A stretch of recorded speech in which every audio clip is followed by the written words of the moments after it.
raised lettering. Pale nimbus. White. Impressive. Very nice. Let's see Paul Allen's card. Oh my god.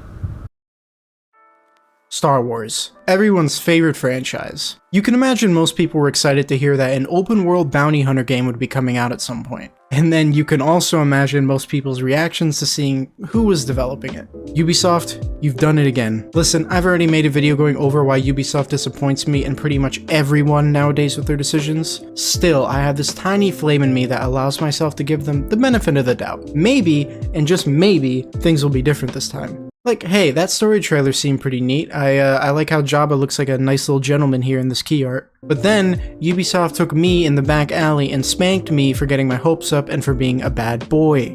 I'm sick of versions of game costing over $100. It's stupid. When the shift to the $70 AAA game happened with the new generation, if you can even call it that. There's no games on it! There's nothing! It is a $600 Netflix machine. I was fine with it. Yeah, it sucks, but it was something I expected to happen as games hopefully got more ambitious and better. What I did not expect to happen was companies like Ubisoft charging you $130 for their Ultimate Edition of a physical disc copy for their single-player game, which requires you to have an internet connection to download it. Oh, but don't worry, valued customer, because here at Ubisoft we've put up 3 days of early access so you feel like your hard-earned doubloons were well spent. I despise the early access gimmick that's happening right now. Starfield did it, Suicide Squad did it, and I'm sure tons of other games have done it too. This obviously isn't a Ubisoft-specific problem, but it's dumb.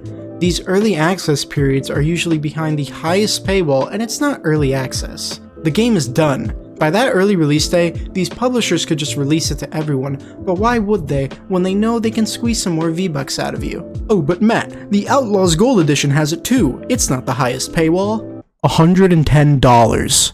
Yeah, sure, with the Ultimate Edition you get your Kessel Run and Shark Fart Bonanza bonus pack, but good god, what about the game warrants $130? And hey, I'll be the first to admit, I've spent a stupid amount of money on collector's editions of games, but at least I get a baller statue of my goat and more physical media. This is completely off topic, but shame on you, Sony PlayStation, for not giving us discs in our collector's editions anymore. Like, does it really cost you that much money? Oh, maybe it does.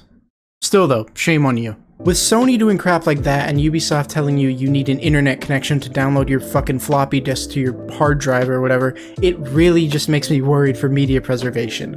Sorry, little Timmy, you can't play Star Wars Outlaws in our nuclear bunker because the fallout disabled the internet. Shame on you for suggesting such a thing. Chat, give him to the Radroaches. Oh my fucking god! Oh! The state AAA gaming's in right now is awful. Go support devs like Concerned Ape who add free updates to their 8-year-old video game. Thank you for listening to my rant, and thank you so much for 400 subscribers. You all rock and are the peak of humanity. I'm going to reiterate from my last video that I feel incredibly fortunate to have reached an audience of so many people with such a small channel, and I just hope you're enjoying my stuff. And this is kind of a little bit of a different video from my previous stuff as a whole. Again, I did the Ubisoft video before, but every now and then I get a little heated, and I just want to yell at my mic for a bit, so I hope you enjoy that. And finally, just a side note, shout out to Square Enix for actually giving me not 1, but 2 discs for my Final Fantasy VII Rebirth Collector's Edition. Okay, bye.